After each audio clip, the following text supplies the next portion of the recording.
Bismillahirrahmanirrahim. Assalamualaikum warahmatullahi wabarakatuh.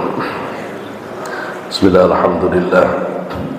Alhamdulillahi hamdan hamidin nahmadu syukran li jami'i ni'amihi wa mazidihi wa usalli wa usallimu ala nabiyil karim habibina wa syafi'ina wa qurrati a'yunina Muhammad wa ala alihi wa ashabihi hadratul muhtaramin, para asatidz, para pengurus, Bapak Ibu rahimahumullah. Pada pagi ini kita berada di ujung tahun 2023 ya. Kita mengkaji tentang bagaimana kita harus memaknai waktu dan kehidupan ini. Kita berada di dalam situasi di mana nanti malam akan sangat ramai ya, orang merayakan pergantian tahun baru ya. Yang kalau kita baca-baca di dalam sejarahnya kalender Masehi ini itu 450 tahun 45 sebelum Masehi. Itu ada Raja Julius Caesar yang punya ide mengganti kalender yang semula berbasis pada bulan, perhitungan bulan, untuk diganti dengan perhitungan tahun ya. Itu membuktikan bahwa nanti kalender ini yang disebut dengan kalender Julian pada tahun 1582 nanti ditetapkan lagi oleh Paus Gregorius 13 ya. Yang sebelumnya pihak gereja melihat ada ketidaksinkronan antara perhitungan kalender Julian dengan musim dengan peredaran musim, sehingga tidak bisa menjadi penanda yang valid. Maka kemudian Paus Gregorius 13 meminta astronom yang bernama Clavius waktu itu untuk menyempurnakan kalender Julian ini. Tahun 1582 kemudian dipakai di Italia, di Spanyol, di Portugal, belum di seluruh dunia. Baru tahun 1700 sekian baru Inggris dan Amerika juga menggunakan. Bagaimana menurut pandangan Islam? Di Islam sampai hari ini sebenarnya kalender yang dipakai tetap peredaran bulan. Kita menggunakan tetap peredaran bulan. Kenapa? Karena ayat Al-Qur'annya mengatakan itu. Di dalam Al-Qur'an Allah berfirman, a'udzu minasyaitonir rajim, inna iddatash syuhuri indallahi 12 syahran fi kitabillah yauma khalaqas samawati wal ardi minha arba'atun hurum. Allah menegaskan bahwa hitungan bulan dalam satu tahun itu 12 syahran, adalah 12 bulan. Di dalam 12 bulan itu ada 4 yang Allah sebut sebagai bulan haram, bulan yang dimuliakan oleh Allah. Nah, yang kemudian nanti di hadis sahih Rasul menjelaskan 4 bulan itu thalathun mutawalliyat ya. Yang 3 itu bergandengan, beriringan. Dzulqa'dah, Dzulhijjah, Muharram. Warrajab Mudhar. 1 Rajab dia terjepit sendiri antara Sya'ban dan Ramadan. Nah, kalau melihat Quran dan hadis, maka perhitungan bulan itu menggunakan tahun Komariah. Karena itu ya tidak ada masalah ketika kita menghitung pakai Syamsiah atau Komariah. Tidak berdosa juga kalau orang itu menggunakan hitungan Syamsiah, karena itu kalender Masehi juga dipakai di dalam tradisi kehidupan. Dan kita tidak bisa menghindar dari kesepakatan dunia, ya, karena orang di dunia sudah menggunakan kalender Masehi. Kita kalau tidak pakai ya pasti bingung sendiri. Kita pakai kalender Hijriah saja tidak banyak orang ngerti sekarang, ya. Tetapi di dalam menentukan momen-momen kehidupan, momen-momen keberkahan, itu tidak bisa dengan menggunakan kalender Masehi. Atau bahasa gampangnya, kalender Masehi itu tidak ada keberkahannya. Tidak ada keberkahannya. Artinya semestinya kita tidak menghitung atau mengulang momen tertentu berdasarkan kalender Masehi, karena barokah itu berkaitan dengan kalender Komariah. Contoh Ramadan, mana ada Ramadan ditetapkan berdasarkan Masehi. Kalau Ramadan itu berarti setiap 1 Juni harus Ramadan, kan enggak. Jadi Ramadan kan selalu bergeser terus, ya, bergeser, majunya 11 hari setiap tahun, maju 11 hari, maju 11 hari, kan begitu, maju 11 hari. Maka kalau orang itu melihat ini, harusnya ulang tahun itu ikut Komariah. Karena sebenarnya kalau orang itu meyakini bahwa kehadiran dia di dunia ini momen yang sangat penting, yang harus ditasyakuri karena berkaitan dengan sejarah pribadinya, itu tidak ada urusan sama kalender Masehi. Harusnya kalau mau tasyakuran itu, kalau toh mau, nggak ada syariat, kalau toh orang itu mau mengulang, itu harusnya hitungannya Komariah. Komariah.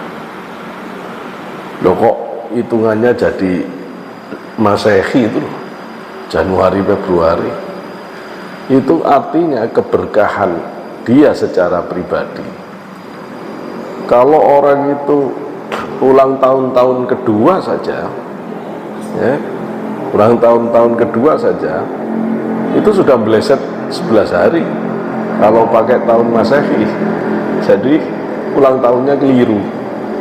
Baru ulang tahun, baru umur 2 tahun aja udah kaset, udah telat 11 hari. Baru umur 2 tahun. Kalau dia sudah umur 10 tahun, berarti udah terlambat 100 harian, 100 hari lebih. Kalau dia terlambat 100 hari, itu sudah terlambat 3 bulan. Terlambat 3 bulan, Masya Allah, ya. Nah, ya, tapi kenapa ulama tidak terlalu serius ngurusi itu? Ya karena tidak ada syariat, ya, tidak ada Quran, tidak ada hadis. Ya udah biarin untuk rame-rame dunia.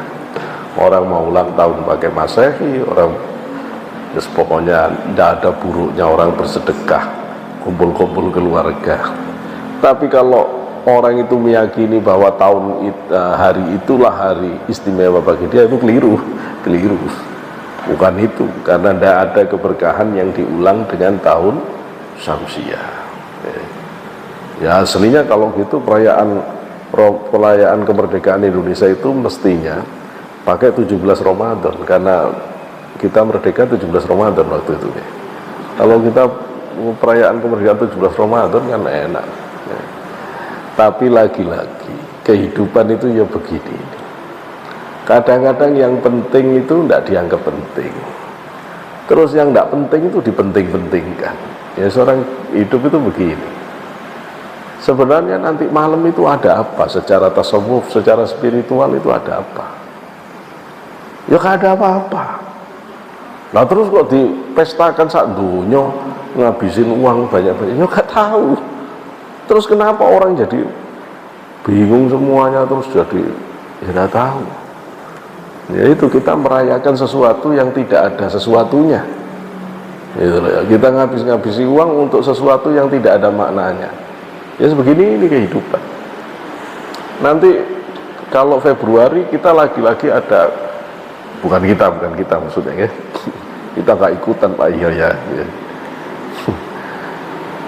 Februari ada lagi selebrasi sak donya yang disebut dengan tanggal 14 Februari, Valentine's Day. Oh, apalagi itu? Hari kasih sayang dunia. Maksudnya apa? Hari kasih sayang dunia itu maksudnya apa? Kasih sayang dunia itu asal usulnya ada seorang yang dipenjara, jatuh cinta supirnya kepada orang yang dipenjara. Itulah momen yang disebut sebagai momen yang harus dirayakan sebagai kasih sayang. Geblek apa goblok? Ya masuk gini itu terus. Apa gitu loh ya. Nanti ada hari Halloween, hari hantu, masa apa waduh, terus macam hantu semuanya. Tapi gini nih lagi tren. Anak-anak muda itu kalau ndak ikutan, udah dicibirkan oleh kawannya, sudah dianggap tradisional, sudah dianggap anak zaman, bukan anak zaman now, sudah dianggap wah itu ya, orang yang dieksklud dari kelompok peer group itu lebih teraniaya daripada dimarahi bapak ibunya. Maka anak-anak kita itu begitu berjuang untuk bisa masuk di dalam kelompok grupnya. Kenapa dia kemudian harus ikutan begadang? Kenapa harusnya? Soalnya kalau tidak ikutan nanti dia dikeluarkan dari kelompoknya. Dalam artian dia dicibirkan. Kasihan anak-anak kita yang baik-baik gitu. Makanya kadang-kadang saya berpikir harus dibuatkan komunitas positif anak-anak kita itu, yang isinya adalah generasi-generasi muda yang taat kepada Allah. Saya juga mikir mau buat forum anak muda se-Indonesia yang modelnya supaya dia positif, tidak kemana-mana gitu. Soalnya kasihan kalau kita tidak buatkan, terus temennya siapa, yang dilakukan apa, terus target hidupnya apa, akhirnya terus ngegeng.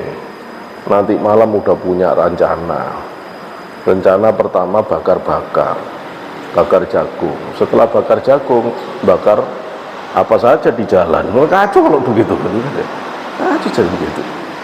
Jadi ada lagi yang nanti malam targetnya maksiat. Masya Allah ya. Yang begini-begini ini sudah dibaca oleh Rasulullah. Rasulullah mengatakan di dalam hadis sahih, kata Rasulullah, la tattabi'anna sunanal ladzina man qablakum shibran bi shibrin, dhira'an bi dhira'in, hatta law salaku hujratuk la salaktumuhu. Kata Rasulullah, kamu itu pasti akan mengikuti cara hidup, kebiasaan orang-orang sebelum kalian. Sejengkal dari sejengkal kamu akan ikut. Sampai-sampai kalau mereka masuk ke lubang biawak, kamu pasti juga ikut masuk ya. saking tidak sadarnya, saking tidak sadarnya. Terus para sahabat nanya ke Rasulullah, siapa itu Rasulullah? Apa yang Anda maksud itu al-Yahud wan Nasara, orang Yahudi dan orang Nasrani? Rasul terus jawab, faman. Lah terus kalau bukan mereka siapa lagi? Hadis ini riwayat Syaikhan, Imam Bukhari, Imam Muslim. Nah, ya sebegini hidupnya. Kita itu keseret oleh standarisasi mayoritas.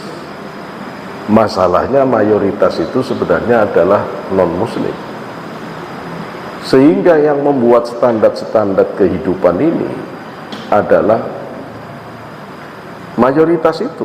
Maka kalau dilihat dari sisi agama, mayoritas itu ya Nasrani, Yahudi, Yahudi ya Nasrani. Siapa yang nanti menetapkan tren fashion tahun 2004? Orang Islam kah? Enggak. Nanti begitu ditetapkan, saya nggak tahu, pastinya sudah ini, kalau orang-orang fashion pasti sudah paham.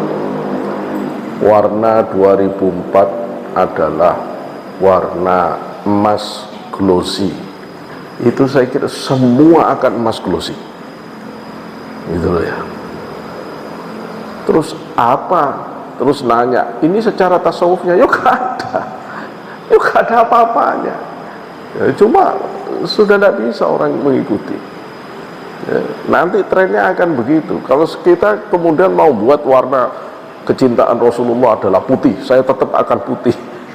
Ya, tapi tetap secara internasional teralinasi. Ya, teralinasi. Tren fashion 2004 adalah begini. Nanti standar rumah bagus menurut orang modern begini-begini, kita tidak bisa, kita akan ikut. Ya, akhirnya rumah-rumah tradisional kita hilang semua.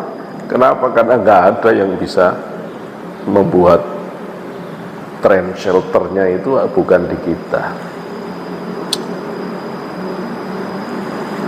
Tapi ada berita yang cukup menarik juga, khusus untuk pakaian busana muslimah. Katanya tren shelter itu Indonesia. Tapi saya pikir ya mungkin betul juga, karena memang yang namanya model jilbab di Indonesia itu bingung kita ya, ngelihatnya itu udah bingung. Mulai yang model begini, begitu, sampai yang munyer-munyer, macam-macam ada ya, macam-macam ada, macam-macam. Ya memang kalau kita melihat Timur Tengah, gak bisa.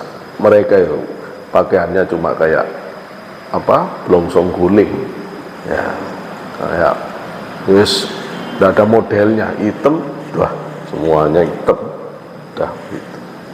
Warna juga tidak ada variasinya. Beruntung kita di Indonesia, kita dibimbing oleh ulama yang moderat.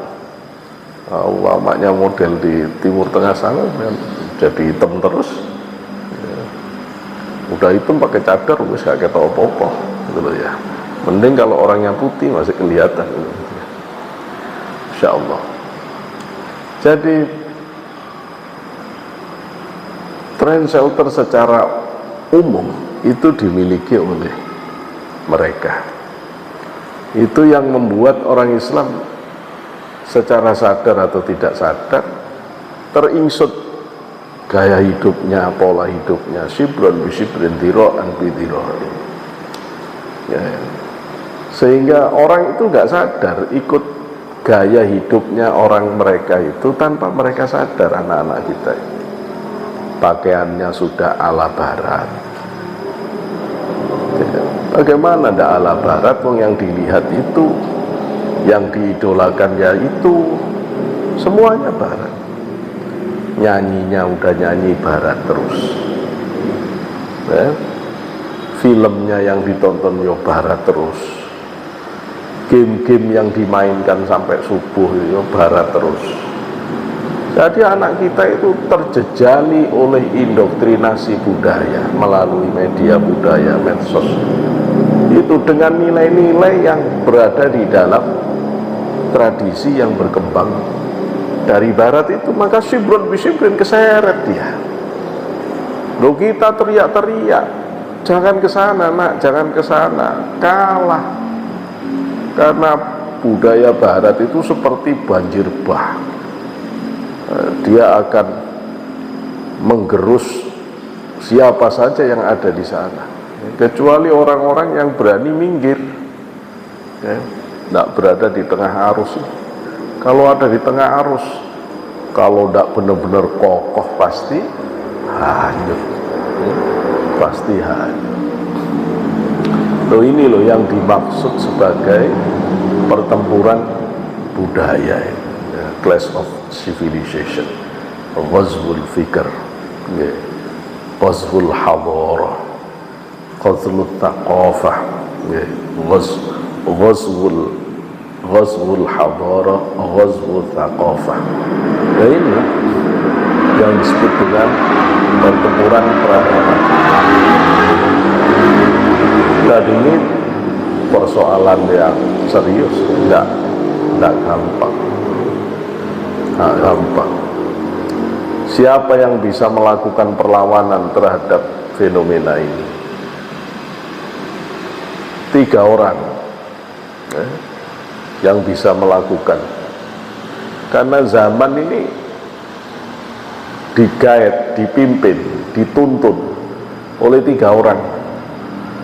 1 intelektual, ilmuwan. Apa yang akan Bapak Ibu lakukan? Bagaimana Bapak akan berkendara? Apa yang akan terjadi di dalam kehidupan itu ditentukan oleh ilmuwan. Ilmuwan yang akan menentukan kemana arah perkembangan zaman ini. Kita tidak bisa apa-apa dengan itu. Kita bodoh. Ya. Dulu kita bisa belanja di pasar tradisional, begitu dibuatkan swalayan, tidak disuruh juga langsung penuh swalayan. Berubah kita. Tapi begitu dibuatkan bisnis online, tidak disuruh juga mati semua swalayan sekarang. Megap-megap semua. Swalayan yang dulu kayak apa hebatnya, tiap malam minggu kayak apa ramenya, yang biasanya mau bilang ibu-ibu kok gak enak, bapaknya juga iya gitu. Yang membuat kita semuanya itu gatel kalau seminggu gak ke situ, itu terus kaki kayak mau jalan sendiri itu. Ayo. Bisa bubar. Udah. Kena pasar online. Yang lucunya yang punya pasar online nggak punya toko, gitu ya.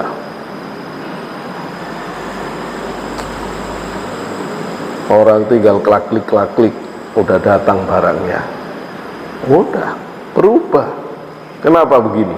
Ilmuwan. Dulu betapa setiap pagi selesai bersih-bersih rumah, biasanya ibu-ibu itu udah di depan rumah ngobrol sama tetangga, yang suaminya itu ngobrol dengan orang di kampung, ngumpul. Ya, yang anak-anak itu terus main sepak bola, apa jumpritan atau apa. Zaman kita kecil. Sekarang tidak ada hidup begitu itu. Sudah tidak ada. Selesai semua ngadep HP semua. Bapak, ibu, anak dekat tapi ya tetap sibuk sendiri semua. Dulu kalau kita ke stasiun,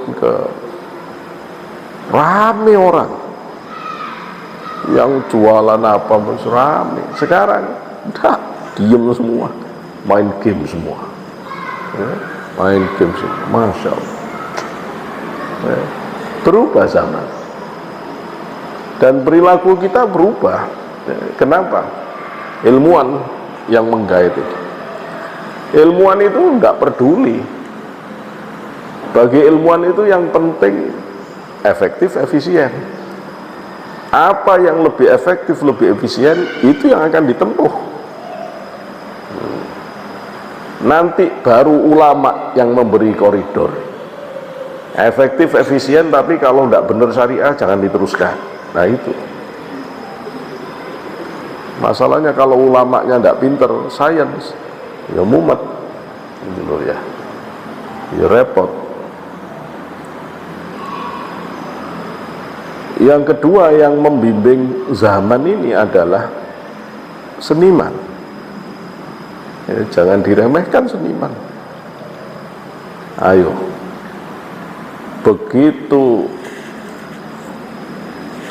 disadari oleh Korea, meskipun dia merdeka jauh di belakang Indonesia, tapi mereka tahu untuk bisa menjadi negara maju berarti harus kuasai sains, harus kuasai budaya.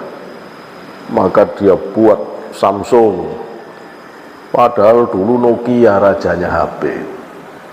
Mati Nokia, kalah sama Samsung ya. Pertama dia kuasai kendaraan-kendaraan berat ya. Semua milik itu produksi Korea awalnya. Sekarang mereka udah mulai masuk ke otomotif ya. Tapi mereka juga nggarap budaya, mulai Gangnam Style, drakor, Blackpink ya. Betul saya ngawur sebenarnya. Nggak bisa anak kita keseret ke Korea-Koreaan. Lihat aja sudah kalau beli baju, cat rambut, gaya, niru semua. Sibron bi sibrin, diro'an bi diro'in. Ayo, gitu loh ya. Ayo.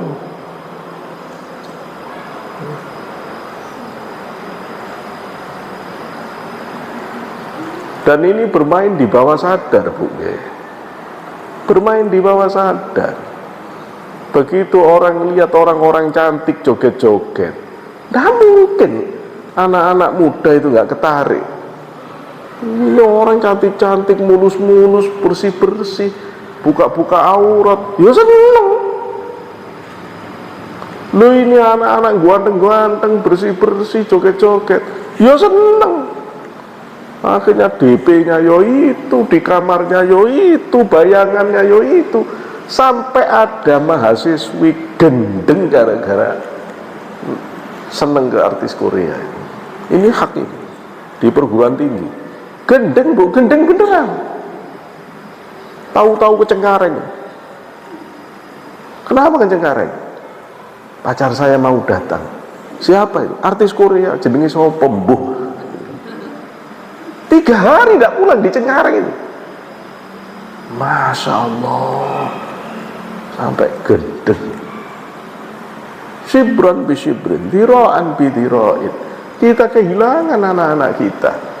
Statusnya anak kita, tidur di rumah kita, tapi sudah bukan ikut tradisi kita dia. Ibu bapaknya ngaji, dia entah kemana, diajak ngaji ya moh, ngaji nih kalah sama artis Korea. Itu loh ya, berat ya, berat. Ini loh yang kita susah, karena pertempuran di wilayah ini tidak bisa hanya dengan dalil. Kita tidak bisa beritahu anak-anak kita itu dalam hal teknologi. Allah Ta'ala fil Quranil Karim, jangan kamu beli HP merek X. Nggak ada Qurannya, gitu loh ya.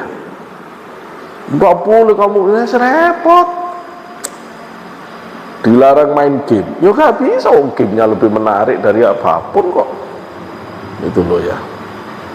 Nggak bisa. Kalau saya nggak nyalahkan 100% ke anaknya, saya nyalahkan kepada mana ilmuwan Islam itu. Masa orang Islam segini goblok semua?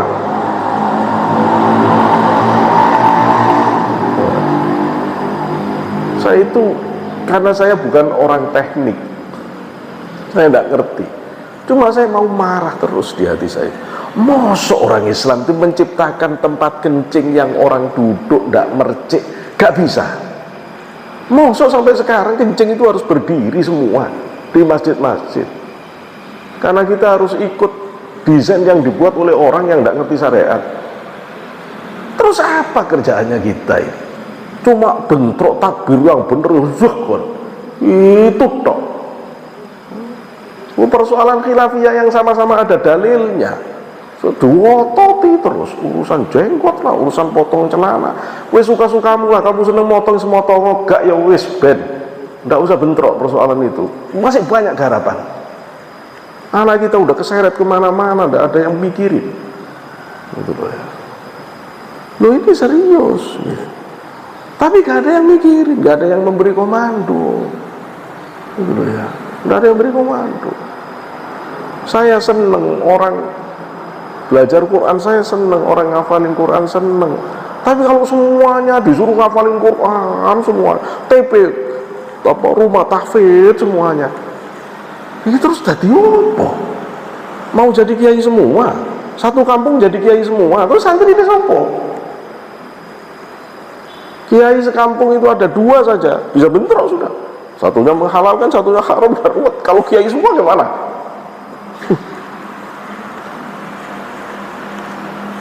Bagaimana terus masa depan Islam kalau begitu itu? Saya bukan tidak tahu kurikulum model Arab klasik yang memang mengutamakan Quran. Tapi setelah Quran masuk.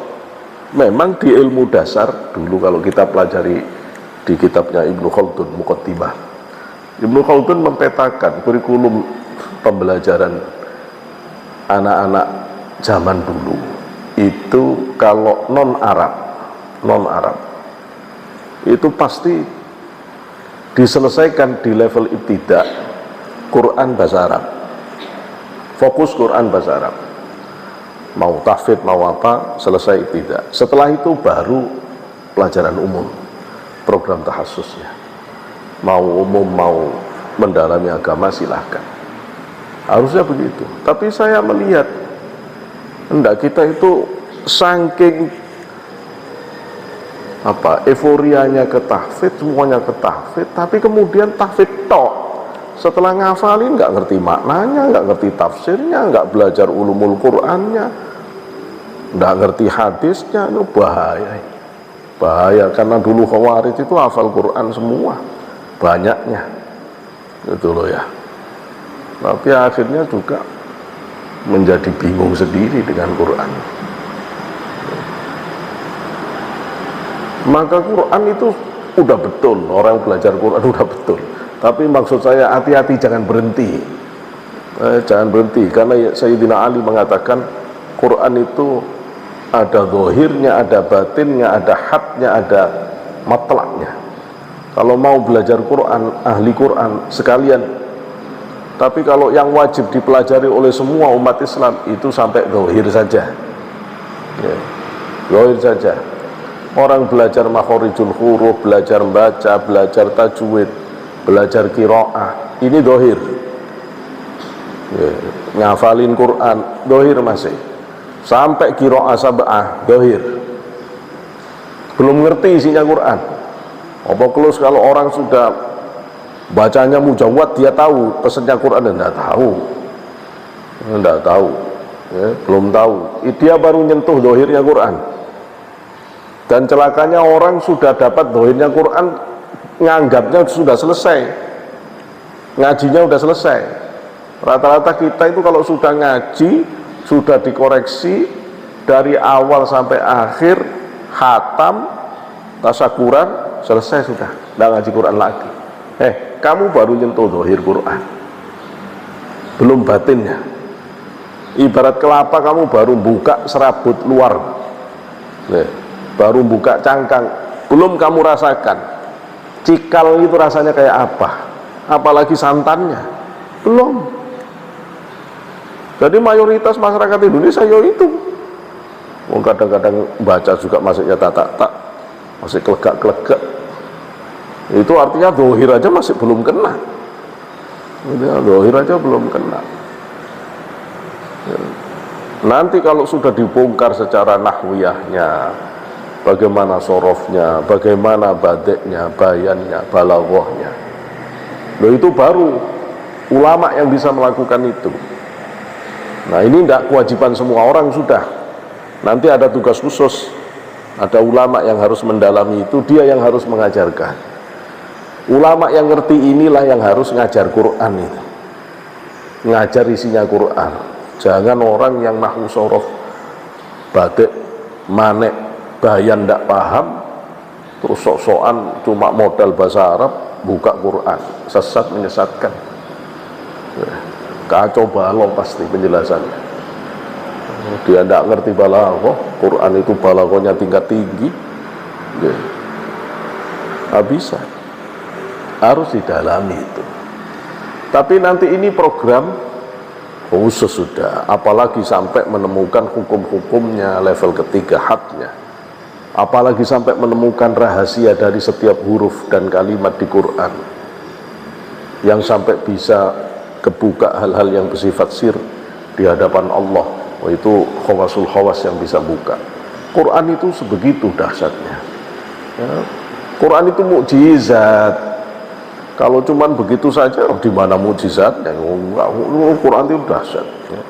Dahsyat. Iya, saya tahu itu istimewa. Tapi maksud saya, fokus umat Islam itu jangan Quran semua, gitu loh ya. Kapling wilayah kajian Islam itu banyak. Ada Quran, ada bahasa Arab, ada hadis, ada fikih, ada akidah, ada akhlak, ada sejarah. Itu harus ada orangnya. Ini baru ilmu agama. Ada kedokteran, ada fisika, ada kimia, ada matematika, ada biologi. Harus ada orangnya. Gitu loh ya. Kalau enggak ya kayak sekarang. Kapan kita punya game yang syar'i tapi menarik? Siapa yang bisa jawab? Enggak ada. Enggak ada. Siapa terus dibuat? Ayo, yang ngerti agama, yang bisa membuatkan game yang anak kita bisa main tapi sekaligus langsung belajar agama, tapi menarik. Jangan terus game langsung qala Allahu ta'ala, ya udah menarik anak dibegitukan. Itu loh ya. Yang mengerti tentang psikologi perkembangan, ngerti tentang psikologi kognitif, bagaimana itu didesain bisa menarik semua aspek itu. Siapa terus ilmuannya? Ini kemana seniman kita itu? Ketika anak kita ketarik ke dalam tradisi barat, lagu-lagu barat, budaya pop barat, ini seniman kita tidak bisa memberi jawaban ya. Mana lagu-lagu yang istimewa ya? Untung masih punya Sami Yusuf, Mahir Zain, punya Mustafa Atif ya, tapi itu anak-anak tidak begitu senang gitu ya. Mesut Kurtis ya, saya tetap dengar Bu, karena saya itu katanya orang kiai, saya harus ngerti begitu itu. Gimana cara bawa masyarakat ini benar ya. Jangan dikira Rasulullah dulu ketika nyuruh kumis dicukur, jenggot dipanjangin itu sekedar urusan panjang-panjangan jenggot. Bukan. Itu persoalan kantor budaya. Itu adalah clash of culture. Rasul kan jelas di asbabul wurudnya. Yahudi manjangin kumis, nyukur jenggot. Kamu beda. Kamu kumis cukur, panjangin jenggot. Jelas-jelas Rasul melakukan perlawanan. Itu loh ya. Ketika Rasulullah datang ke Madinah, Rasul nanya, kenapa orang-orang Yahudi ini puasa 10 Muharram? Yahudi bilang, dulu Nabi Musa nabiku diselamatkan Allah dari Fir'aun pada 10 Muharram. Apa kata Rasulullah? Nahnu ahaqqu bi Musa minkum. Kami lebih berhak atas Musa daripada kalian. Kalau Allah memanjangkan usiaku, tahun depan aku akan tambah puasa 1 hari sebelumnya atau setelahnya. Saking tidak senangnya Rasulullah sama dengan Yahudi itu, tidak senang. Dan Rasulullah selalu membuat perbedaan dengan Yahudi itu. Loh, terus kita apa kreativitas kita sekarang? Katanya pengikut Rasulullah, katanya mau sunnah Rasul. Lah yang penting kan kita tidak ikut, tidak cukup. Kita harus selamatkan masyarakat kita, umat kita. Kita harus selamatkan umat Islam ini. Itu loh ya. Harus ada yang bisa mengkreat budaya yang Islami. Jangan lihat gimana Wali Songo dulu bergerak. Diselesaikan semua. Tidak cuma ngajari sholatnya saja Wali Songo itu. Dibuatkan gendingnya. Karena waktu itu musiknya ya gending. Ya. Sunan Bonang buat degung, dibuatkan lagu-lagu yang menarik. Sampai sekarang enak kita nyanyikan. Lir ilir, cublak-cublak suweng, gundul-gundul pacul, seluku-seluku batok. Enak, gitu loh ya. Siapa bapak penyair Indonesia? Hamzah Fansuri. Orang Indonesia yang pertama kali membuat syair sastrawan, Hamzah Fansuri. Siapa Hamzah Fansuri? Yaitu walinya orang Sumatera, gurunya Sunan Derajat. Sunan Derajat itu anaknya Sunan Ampel. Jadi dulu orang alim itu tidak cuma di atas sajadah tok, cuma bisa ngajari ngaji doang. Enggak, dia tahu problem masyarakat dan dia bisa memberikan alternatif. Itu loh ya. Ayo sekarang, mana ada kreativitas orang Islam yang lebih baik daripada tari saman? Tari sampan itu tarian yang dibuat itu sebenarnya model relaksasi thariqah samaniyah.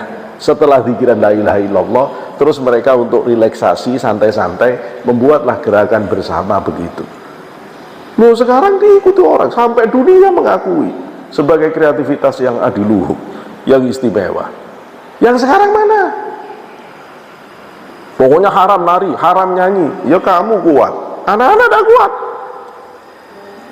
Kamu kira orang bisa langsung Islam polosan semua? Nggak bisa begitu. Nggak bisa begitu. Ini harus dijawab. Ini tantangan zaman. Nggak bisa kita terus langsung ajak orang zikir semua. Nggak bisa. Anak-anak belum ke situ, nggak kuat jiwanya untuk langsung diajak ke Allah, diajak ke zikir.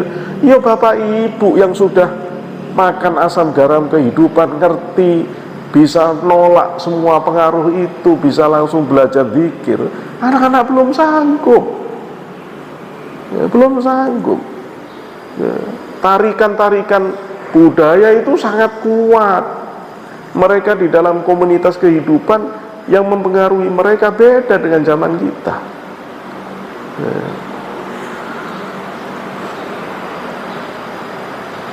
Betapapun kita misalnya orang yang senang ibadah, tidak senang dengar musik-musik ya, tetap saya harus mengakui masih mending dangdutnya Umay Rama daripada dangdut zaman sekarang. Tidak karu-karuan jogetnya, tidak karu-karuan isinya. Umay Rama masih ada isinya, ada dakwahnya. Coba kalau didengar lagu keramat orang tua itu kan bagus isinya. Lepas dari tidak seneng dangdutnya urusan lain gitu loh. Tapi kok masih bersyukur kalau orang dulu yang nyanyi. Sak seronok-seronoknya jogetnya orang dulu itu ya tidak kayak seronoknya orang sekarang. Seperti lepas kendali, kayak tanpa nilai. Masya Allah ya. Berat ini. Jadi zaman itu dikendalikan oleh ilmuwan, dikendalikan oleh seniman.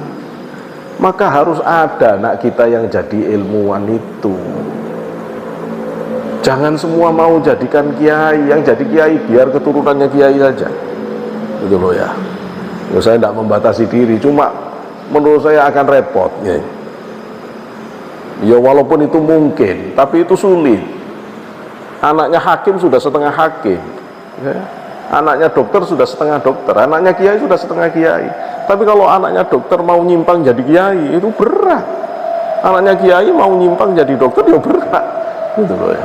Ya berat, walaupun bisa, ya bisa kalau anaknya memang jenius.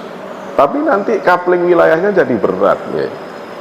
Anaknya kiai jadi dokter, nah terus kitab-kitabnya bapaknya diapakan? Terus tradisi wirid dzikir yang sudah biasa dilakukan bapaknya, terus siapa yang nerusi? Repot. Nah, anaknya insinyur teknik, dokter mau jadi kiai, ya bisa saja, tapi repot. Wong kebiasaan di rumahnya ndak itu kok. Dia ndak punya orang tua yang setiap malam qiyamul lail, setiap malam selalu zikir. Dia punya zikir khusus, dia punya ijazah khusus dari mbah-mbahnya, ndak punya kok. Gitu loh ya. Itu akan repot, gitu loh ya. Akan repot. Mending terus didalemi. Tapi nilai Islamnya dikuatkan. Ya kalau sampai ada dokter yang alim, ya alhamdulillah ya. Sampai orang dokter alim, bagus ya, bagus. Orang jadi tentara alim, bagus.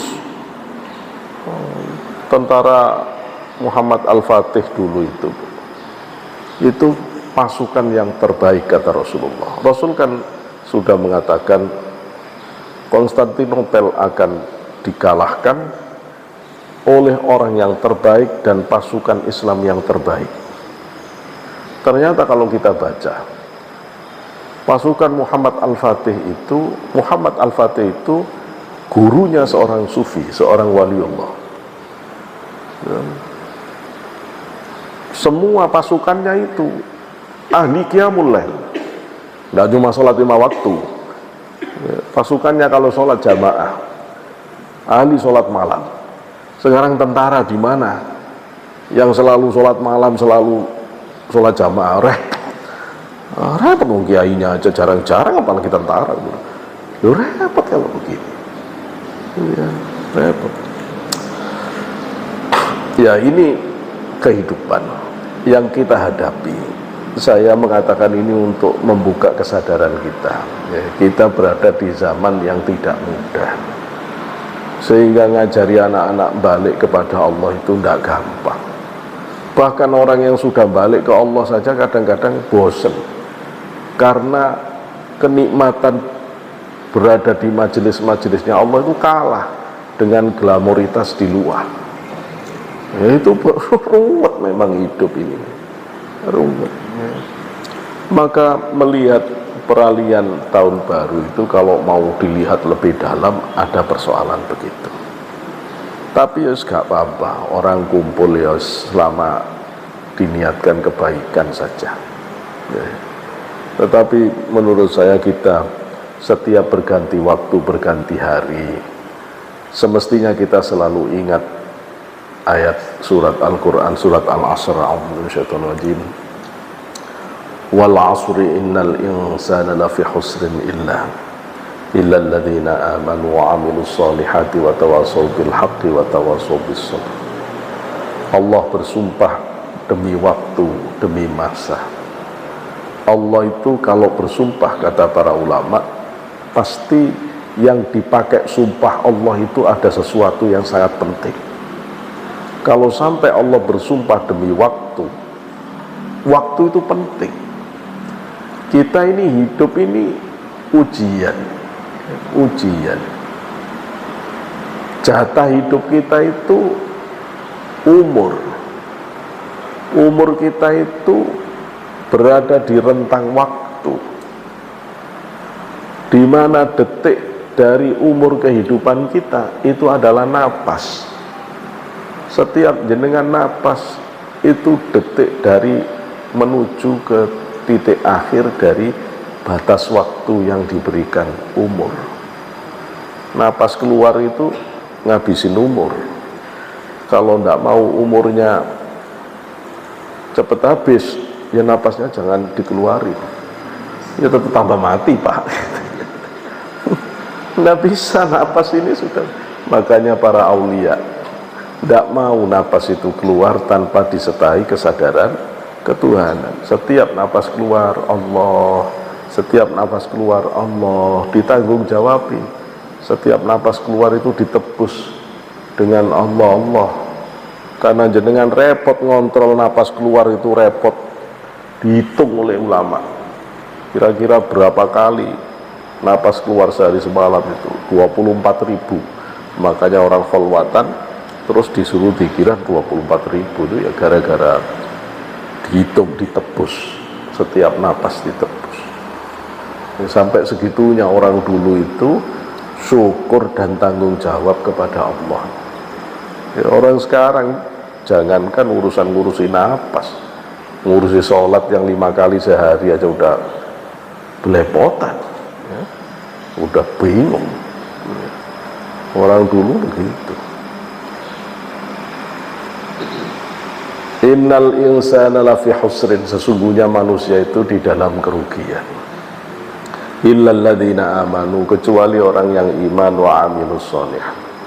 Iman, amal soleh, yakin ke Allah, berbuat yang baik, ya ibadah, ya bermuamalah, kreatif, produktif, inovatif, itu kriteria solihah. Ya, baik amal soleh itu sebenarnya kriterianya 2. Baik menurut ukuran manusia, baik menurut ukuran Allah. Amal itu disebut soleh kalau secara horizon baik, secara vertikal baik. Kalau ada amal yang cuma baik menurut ukuran Allah, tidak baik menurut ukuran manusia, ya enggak, belum soleh itu. Tapi apa ada? Tidak ada. Apa yang sudah baik menurut Allah itu pasti baik menurut manusia. Ya, walaupun manusia kadang terlambat mengetahui baiknya, ya, terlambat mengetahui baiknya. Kemudian itu masih urusan pribadi. Kalau orang itu imannya bagus, terus perilakunya soleh, solihah, itu untuk dirinya. Bagaimana untuk sosialnya? Watawasau bil haqqi watawasau bis sabr. Ya, terus berwasiat kepada orang lain, memberi advice kepada orang lain, memberi pengaruh kepada orang lain tentang kebenaran dan kesabaran. Imam Syafi'i mengatakan begini, seandainya Allah tidak menurunkan ayat Quran, surat Quran yang lain, surat Al-Asr ini saja cukup untuk menjadi pedoman kita hidup benar. Ya. Kata Imam Syafi'i, kalau orang itu mau mikir dalam-dalam, maka surat Al-Asr ini sudah mencukupi apa yang dia butuhkan dalam kehidupan ini. Hudzaifah bin Al-Yamani, sahabat Rasulullah yang paling ahli akhlak, beliau mengatakan, tidaklah dulu sahabat Rasulullah itu bertemu dan berpisah kecuali senantiasa membaca surat Al-Asr. Jadi dulu sahabat Rasulullah itu Pak, kalau ketemu mau pisahan baca Al-Asr.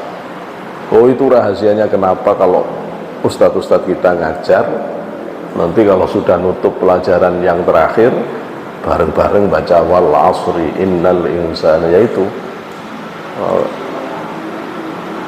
siapa yang membaca surat Al-Asr berarti dia sudah memberi pesan, termasuk orang yang tawasau bil haq tawasau bis sabr. Tawasau bil haq tawasau bis sabr. Nah, maka kalau kita mau merenungi pergantian tahun baru, tapi sebenarnya direnungi sebenarnya tidak ada apa-apanya. Saya juga bingung kalau disuruh bahas begitu. Sebenarnya nanti malam dibanding malam Jumat, ayo sih istimewa jauh malam Jumat. Istimewa jauh malam Jumat. Cuma udah terlanjur begini. Orang-orang mengistimewakan sesuatu yang tidak istimewa. Sementara ketika istimewa malah tidak diistimewakan. Malam Jumat nggak diselebrasi. Ya, selebrasi menurut Islam dan selebrasi menurut orang-orang kebanyakan juga beda. Selebrasi menurut orang yang tidak Islam itu yo dengan hura-hura, senang-senang. Itu selebrasi dalam Islam itu selebrasi spiritual. Jangan lihat, kalau gerhana matahari, gerhana bulan, saya selalu bilang ini,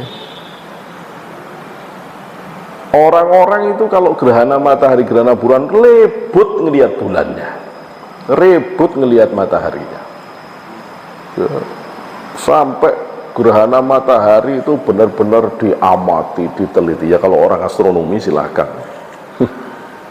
Orang benar-benar terpesona dengan fenomena itu. Tapi kenapa kita itu kok tidak disuruh ngelihat? Quran tidak ada yang nyuruh, hadis juga tidak nyuruh. Malah kalau ada gerhana matahari, gerhana bulan, kita tidak disuruh ngelihat, disuruh sholat. Pas puncak-puncaknya gerhana malah kita disuruh sholat, baca ayatnya yang panjang lagi.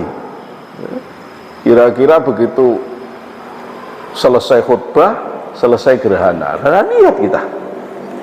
Padahal orang-orang barat dulu waktu gerhana matahari cincin di Indonesia yang hanya bisa dilihat di Indonesia sempurna, 2 tahun Pak sebelum kejadian udah pesen tiket, udah pesen booking tempat penginapan, saking pentingnya ngelihat matahari cincin yang katanya 400 tahun sekali baru ada.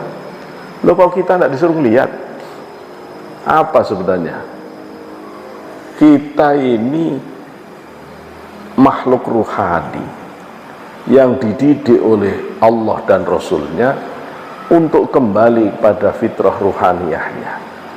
Ketika ada orang ribut melihat dohir, melihat gerhana matahari, gerhana bulan, kita dididik oleh Allah dan Rasulnya untuk menemui orang yang membuat gerhana matahari bulan menghadap Allah.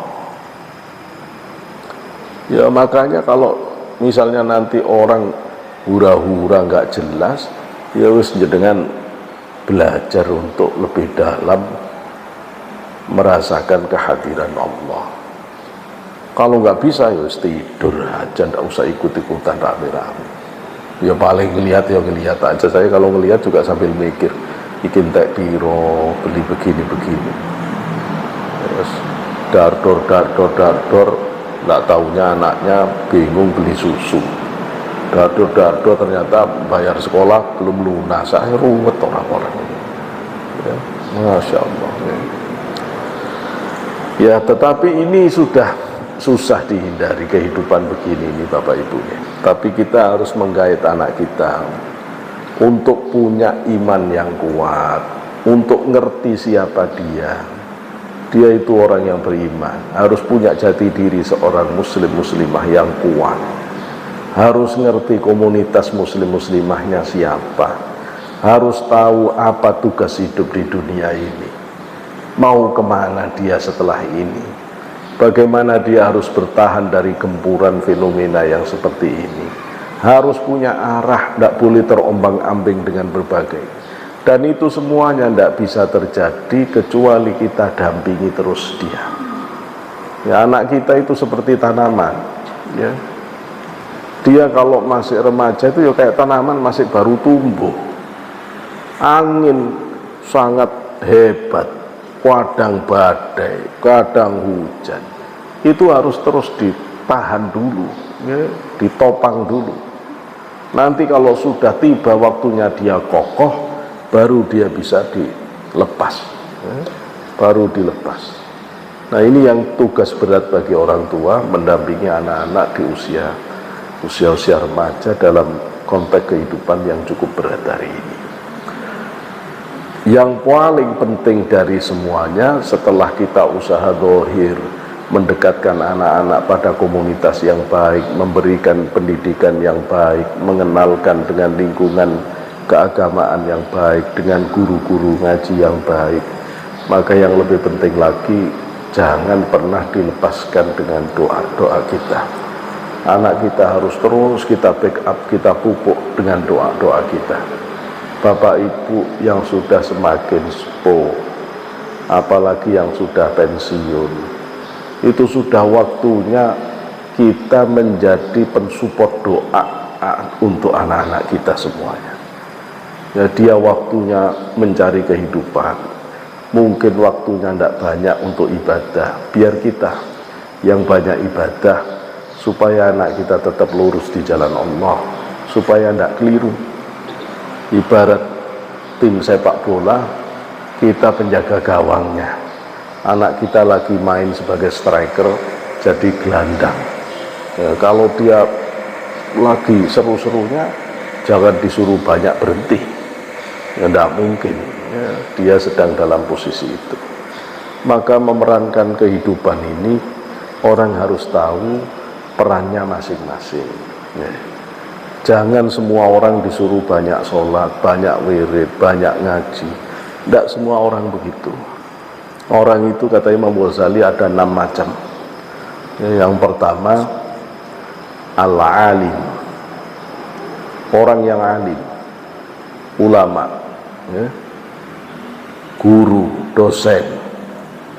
Itu tidak ada ibadah yang lebih bagus setelah sholat fardu, sholat sunnah muakkad, setelah ibadah fardu dan sunnah muakkadah, tidak ada yang lebih bagus kecuali ngajar.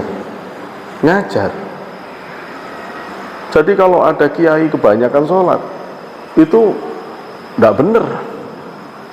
Dia harus banyak ngajar. Muta'alim yang kedua, siswa, mahasiswa, orang yang belajar. Tidak ada ibadah yang lebih bagus setelah sholat fardu ya, dan sunnah yang muakkadah kecuali ya belajar. Makanya anak-anak yang sedang dalam usia belajar, tidak usah disuruh sholat malam panjang-panjang, tidak usah. Sholat tahajud 2 rakaat cukup, witir 3 rakaat cukup, udah. Selain itu udah pakai ngafalin Quran, pakai ngafalin kitab, pakai belajar terus, udah belajar. Tidak ada amal yang lebih baik dari belajar. Biar dia ilmunya banyak dulu. Orang banyak ibadah, ilmu sedikit itu juga bahaya ya, banyak salahnya, banyak kelirunya. Tidak usah banyak dakwah dulu. Saya juga melarang kalau anak-anak begitu kebanyakan dakwah itu percuma, tidak usah banyak ngomong. Orang yang ilmunya sedikit banyak dakwah itu banyak salahnya nanti ya. Pengaruhnya juga tidak seberapa besar. Nanti kalau sudah alim, ilmunya banyak, silakan dakwah. Maka muta'alim ya belajar. Al-abid, ada orang yang memang kecukupan ya, usia sudah pensiun, hartanya banyak, anaknya sukses semua. Ya wis gak ada Pak, berarti tugas sampean ya banyak sholat, banyak zikir, banyak ibadah Bu. Berarti sampean ditakdir Allah menjadi al-abid, orang yang ahli ibadah. Sudah yang banyak ibadah, itu tugas jenengan ya di situ. Terus ada orang yang dia itu mu'tarif, orang yang lagi jadi karyawan, jadi pengusaha, itu jangan kebanyakan sholat. Tidak ada ibadah yang lebih baik bagi orang karyawan, pengusaha, pekerja, kecuali ya pekerjaannya itu ibadahnya dulu ya. Setelah fardu muakkadah ya sudah tekuni aja pekerjaan. Yang ngepel ya ngepel loh, yang garap sawah ya garap sawahnya, yang dagang ya dagang lah. Ya itu sudah ibadah. Jangan terus karena saking kepinginnya jadi orang alim, dagangannya kocar kacir gara-gara sholat duha setiap paginya 12 rakaat. Ya sudah benar begini ya. Nah benar, nah begitu caranya. Tekuni sudah usahanya. Maka kata gurunya Syekh Athaillah,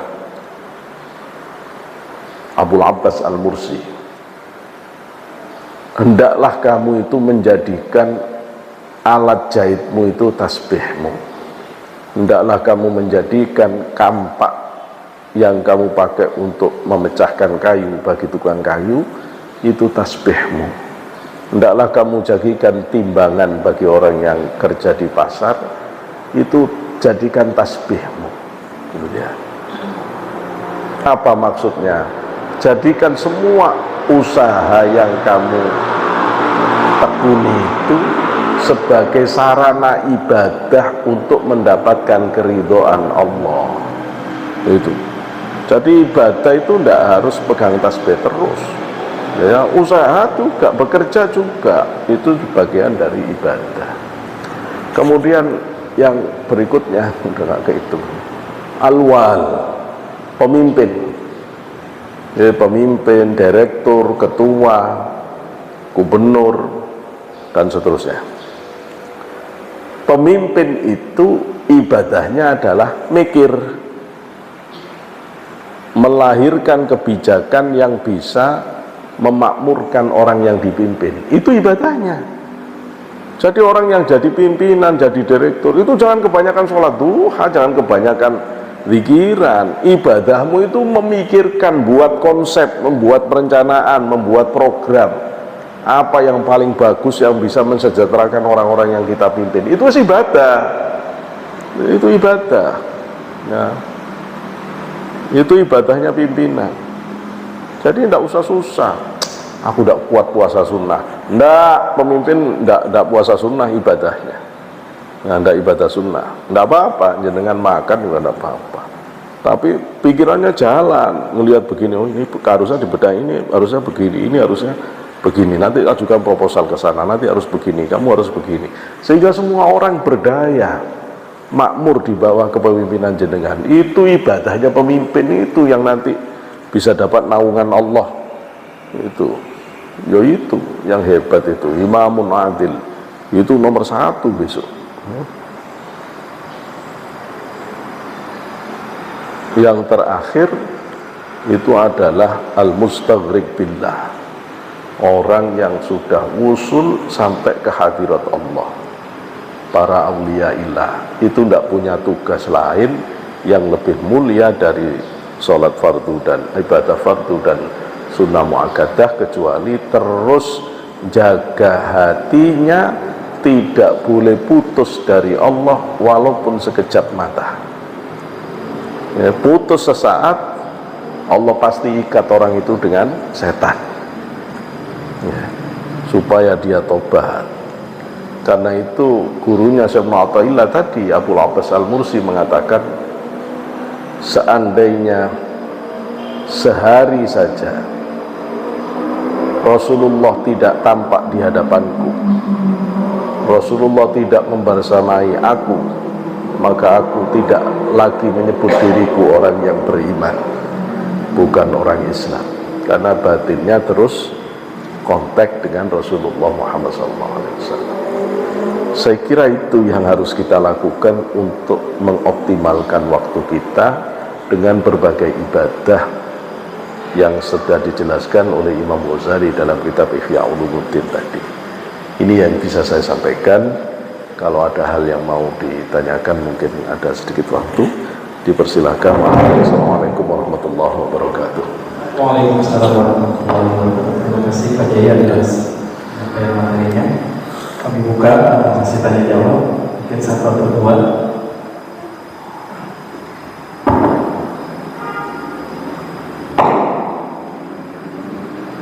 Assalamualaikum warahmatullahi wabarakatuh. Waalaikumsalam warahmatullahi wabarakatuh.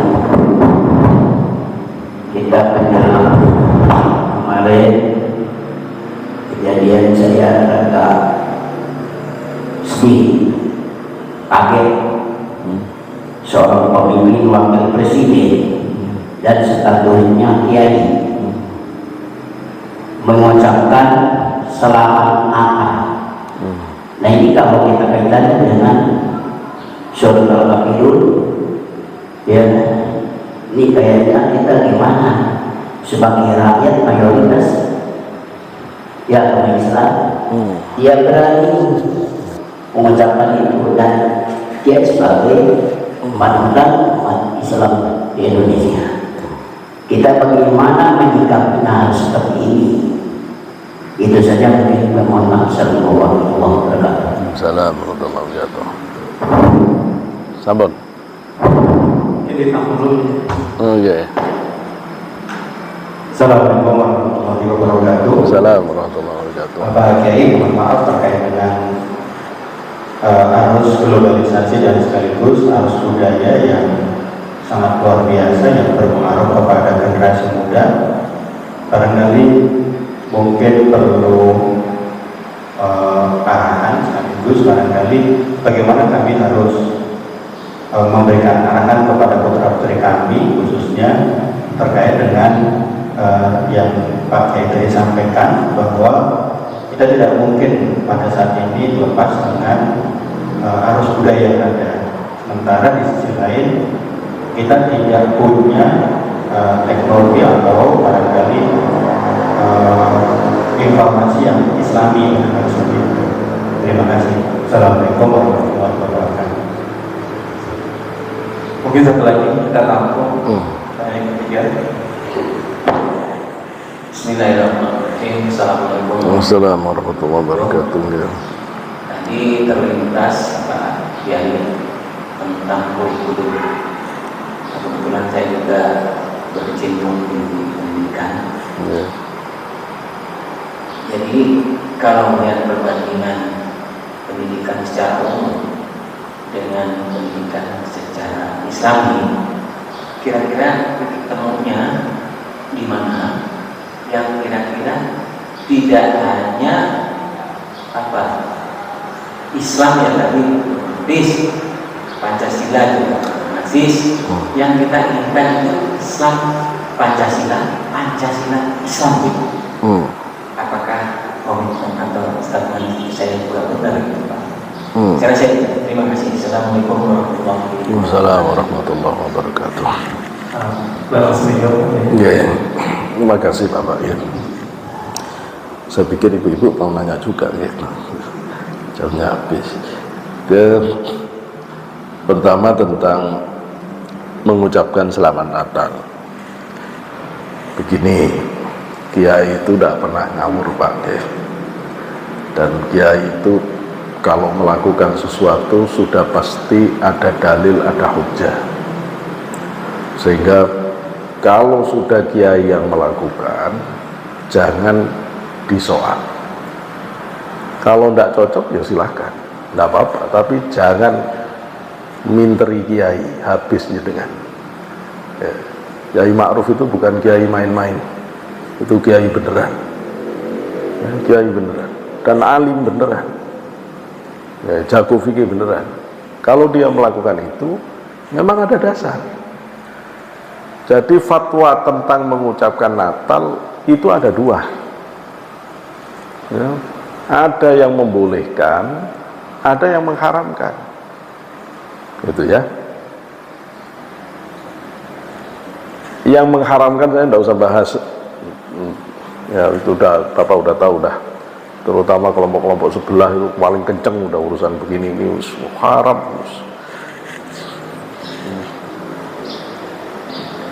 Yang menyebut bahwa mengucapkan selamat Natal itu boleh, itu hampir semua ulama Azhar, termasuk Syekh Azhar yang terbesar ya, Syekh Ali Jum'ah membolehkan. Azhar itu tidak main-main. Tidak ada yang lebih top dari orang ulama-ulama Azhar kalau urusan Islam. Ulama Saudi itu dulu tidak ada apa-apanya, dia belajarnya ke ulama Azhar, gitu loh ya. Jangan orang tidak ngerti sejarah, gitu loh ya. Sampai Habib Umar Al-Hafidh Yaman pun termasuk yang berpendapat boleh. Kenapa? Karena di Timur Tengah nggak ada masalah Pak, nggak ada masalah. Bahkan orang Kristen Habasyah itu termasuk yang disayangi Rasulullah. Maria binti Qibtiyah namanya Maryam, sampai meninggal pun namanya nggak dirubah oleh Rasulullah. Maria itu nama Nasrani. Kalau dia Islam kan Maryam harusnya. Kenapa? Karena Rasulullah juga tidak mempermasalahkan, gitu loh, tidak mempermasalahkan.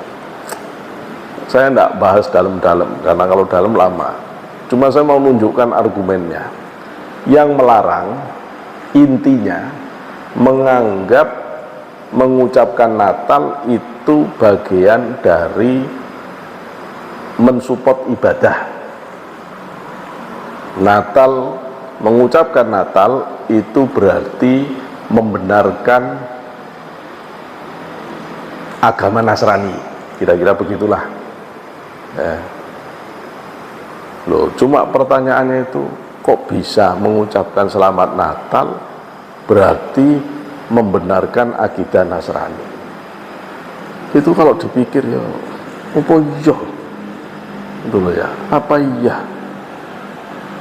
Karena Natal itu adalah ibadah Nasrani, berarti mengucapkan Natal itu berarti kita mendukung dakwahnya, berarti kita sama dengan orang Nasrani. Kalau kita sama dengan Nasrani, berarti kita sudah Nasrani. Ini kayak bener, hati-hati begini ini, ya. Hati-hati begini. Tidak semuanya yang kelihatan sama itu sama, Pak. Antara yang ngambang di sungai dengan emas itu sama kuningnya, Pak. Tapi kalau setiap yang kuning itu sama, ya kacau, gitu loh ya. Jangan serta-merta begitu. Nggak bisa, nanti kita punya kesamaan banyak dengan orang barat yang ateis, apa kita ateis semua? Ya enggak juga ya. Tapi argumen yang mengharamkan itu karena itu dianggap mendukung dakwah Nasrani, dianggap mendukung akidah Nasrani, ibadah Nasrani, sehingga itu masuk wilayah ubudiyah. Mengucapkan selamat hari Natal dihukumi masuk wilayah ibadah yang tidak boleh kita masuk ke dalamnya, sehingga haramlah orang mengucapkan selamat Natal. Ini inti pendapat orang yang mengharamkan. Yang menghalalkan begini, Natal itu apa artinya? Lahir. Selamat Natal itu maksudnya apa? Selamat atas kelahiran Nabi Isa. Loh, Nabi Isa itu nabinya siapa? Lebih berhak siapa orang Nasrani sama orang Islam terhadap Nabi Isa? Lebih berhak kita. Wong besok Nabi Isa muncul akan jadi orang Islam kok. Terus kalau orang bahagia karena lahirnya Nabi Isa, salahnya di mana? Jadi kan orang tidak bahagia Nabi Isa lahir. Terus yang bunuh Dajjal siapa kalau Nabi Isa tidak lahir? Maka bahagia atas kelahiran Nabi Isa itu bukan hanya perasaan orang Nasrani, orang Islam juga boleh dong punya perasaan. Mau orang bahagia atas lahirnya Nabi Isa kok dilarang? Loh, gimana? Itu nabinya Allah juga kok. Gitu loh ya. Nah, karena ini cuma mengatakan selamat atas lahirnya Nabi Isa, Bapak mau selamatin semua 25 Nabi itu juga boleh. Selamat atas lahirnya Nabi Adam, selamat atas lahirnya Nabi Idris, selamat, nah, boleh. Nah, termasuk selamat atas lahirnya Nabi Isa. Nah, Kiai Ma'ruf itu pakai pendapat ini. Loh, jenengan tidak cocok, gak apa-apa, tapi tidak boleh nyalakan orang itu. Fatwa itu kalau sudah keluar tidak bisa dibatalkan oleh fatwa yang lain. Fatwa itu kalau sudah ada tetap ada. Tidak bisa Bapak mengatakan yang paling benar ya saya, tidak bisa begitu. Paling-paling bagaimana? Aduh, jangan kayak orang tidak pernah ngaji, gitu loh ya. Semakin Bapak ngotot kelihatan tidak benernya. Tidak begitu. Fatwa itu mengikat orang yang yakin. Yang tidak yakin tidak terikat. Rokok Muhammadiyah haram, Salafi haram, Wahabi haram, MUI haram. Siapa yang mengikatkan diri pada Salafi, Wahabi, MUI, haram rokok. Orang NU, ya enggak. Karena ulama NU mengatakan rokok makruh. Makruh itu dihisap tidak dapat ganjaran, tidak dihisap baru dapat pahala lah gitu. Ya, itu cuma tercela saja. tidak sampai haram. Tidak bisa Bapak kemudian menghukumi orang NU dengan fatwa Muhammadiyah. Itu kayak orang menghukumi orang ITB dengan hukum aturan UI. Nanti Bapak diketawain, orang tidak ngerti dunia perguruan tinggi ya. Bapak mau memberlakukan hukum-hukum tentara kepada satpam, Bapak tidak ngerti organisasi ya, gitu loh. Jadi begitu, kalau orang itu sudah pakai Syafi'iyah, jangan diadili dengan Malikiyah. Syafi'iyah ya Syafi'iyah, Syafi'iyah nyentuh istri batal, ya Syafi'iyah. Jangan terus Bapak dalil, enggak itu sebenarnya kalau menurut Imam Malik itu sebenarnya enggak masalah. Dia Malik Pak, Syafi'i gitu loh. Kalau Bapak sudah menuju Lion, ya sudah pakai aturannya Lion. Jangan bingung dengan aturan Garuda. Bapak pesawatnya apa? Kalau pakai Tour Travel X, jangan Bapak ribut dengan aturan Tour Travel Y. Ini lucu kita nanti jadi hidupnya. Ini harus ngerti loh, gini ini harus paham bener loh. Jadi orang itu ini selalu berulang. Nanti penetapan 1 Syawal, 1 Ramadan, bingung lagi. Muhammadiyah menetapkan besok sudah puasa, NU-nya belum, terus bingung. Berarti tidak puasa, padahal waktunya puasa haram. Yang bodoh itu sampai nggak ngaji. Begitu NU mengatakan bahwa hari Idul Fitrinya Kamis, Muhammadiyah Idul Fitrinya Rabu. Begitu Muhammadiyah sudah Lebaran, terus bilang haram. Ini sudah waktunya batal puasa kok kamu puasa. Loh, meskipun orang NU ya bisa ngomong begitu Pak, ya kamu haram mestinya puasa kok makan. Kayak begitu. Terus jadi apa kalau begini? Tidak bisa begitu. Fatwa hanya mengikat pada orang yang meyakininya, pada kelompok masing-masing. Dalam konteks ucapan Natal, 2 fatwanya. Ada ulama yang membolehkan, ada yang tidak membolehkan. Jenengan senang yang membolehkan, silahkan. Jenengan tidak senang dengan yang membolehkan, senang yang mengharamkan, ya monggo. Gitu loh. Lah terus begini, kira-kira sekarang saya tanya maslahatnya. Saya tanya maslahatnya, kalau Bapak jadi wakil presiden, terus namanya wakil presiden yang diurus orang Indonesia itu tidak semuanya Islam. Bapak jadi orang tua yang harus ngemong semua orang, termasuk di dalamnya orang Nasrani. Terus jadi kan bisu diem gitu. Pantes tak? Ngerti tata krama tak Bapak? Bapak sopan santun paham enggak? Ada perasaan enggak? Gitu loh. Jadi beda hukumnya kalau orang sudah berada di pimpinan itu. Ya kalau misalnya kayak saya begini, tidak ada urusan apa-apa, terus saya bilang di sini selamat hari Natal, ya goblok saya, nggak ada, ngapain saya ngomong begitu, gitu loh ya. Tapi kalau orang itu jadi pimpinan, ya gak masalah. Begini ini ukuran kesesatan dalam persoalan begini itu akidah. Selama orang mengucapkan selamat Natal itu menganggap itu mengagungkan Nabi Isa-nya, seneng dengan kelahiran Nabi Isa, tidak apa-apa. Tapi kalau selamat Natal itu mensupport kegiatan keagamaan agama saya, itu masalah kalau begitu. Itu aja kuncinya sebenarnya. Itu saja kuncinya ya. Saya tidak panjang-panjang, ngapunten. Saya agak tegas itu supaya panjenengan bisa mendudukkan posisi fatwa. Bukan untuk Bapak yang bertanya saja, sebenarnya untuk semuanya tadi jawaban saya ya. Supaya kita tidak selalu bingung dengan begitu itu. Nanti Pak, kalau Bapak sudah belajar fikih perbandingan antar mazhab, terus belum ngerti urusan ini, ya bingung Pak. Pendapat ulama itu seru Pak. Bapak kira pendapat ulama itu lurus sama semua? Enggak seru. Kawin dengan janda perlu wali atau enggak? Itu seru Pak. Ada yang enggak perlu wali, langsung jandanya saja ambil gitu ya. Pakai saksi atau enggak? Tergantung mau pakai siapa. Syafi'i pakai saksi. Kalau pakai Maliki, nggak perlu saksi Pak. Lalu nak dibawa tok orangnya gitu. Wah itu seru gitu loh ya.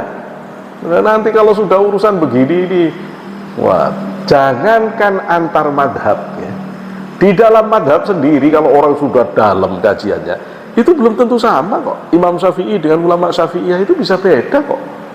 Imam Syafi'i mengatakan nyentuh perempuan bukan mahram bagi laki-laki batal.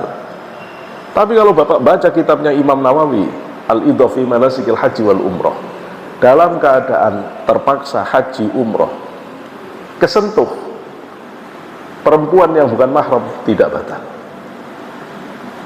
Belum keluar dari madhab Syafi'i, gitu ya, belum keluar dari madhab Syafi'i, sudah ada dua pendapat. Makanya kalau kita ngaji itu enak Pak, ngelihat beda-beda itu beda ya senyum-senyum, ini dalilnya yang ini dalilnya yang ini, gitu. Kita sholat diimami orang langsung Alhamdulillahirabbil alamin, berarti Malik ini, berarti nanti dia akan kunut sebelum ruku. Udah tahu kita begitu. Bismillahirrahmanirrahim, Alhamdulillahirabbil alamin Ar-Rahmanirrahim, berarti tidak kunut ini, karena ini kalau tidak Hanafi Hambali ketahuan. Begitu Bismillahirrahmanirrahim Alhamdulillahirabbil alamin pasti kunut.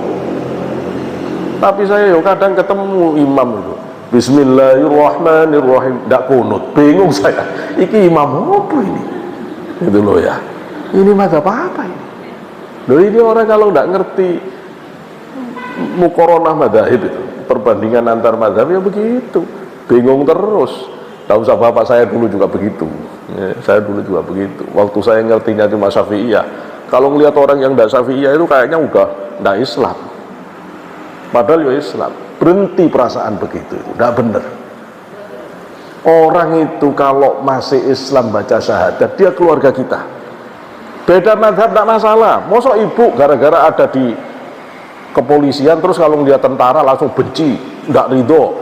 Loh itu apa-apaan? Karena Bapak kuliah di UIN terus setiap ketemu anak UI jengkel. Loh itu apa-apaan? Tidak begitu hidup itu. Itu urusan pilihan-pilihan. Ketemu orang Muhammadiyah, dia saudara saya. Cuma dia senang di situ, saya senang di sini. Tidak harus gitulah. Nanti kita ke Mekah diimami oleh orang Hambali. Ya dia Hambali, saya Syafi'i. Kita begitu. Nanti kita ke India, ketemu diimami orang Hanafi, oh ini Hanafi. Kita ke Afrika, nanti di sana Maliki. Kita ya tidak kaget, oh ini Maliki, saya santai. Semuanya ahli surga semua. Ahli surga semua, tidak usah bingung dengan begini ini. Ini yang disebut dengan ikhtilafu ummati rahmatun. Kata Rasulullah, perbedaan-perbedaan umat Islam itu rahmat. Rahmat. Tahu enggak Ibu, menurut Imam Hanafi, najis itu bisa dibersihkan oleh, bisa suci dengan sinar matahari. Syafi'i tidak ada.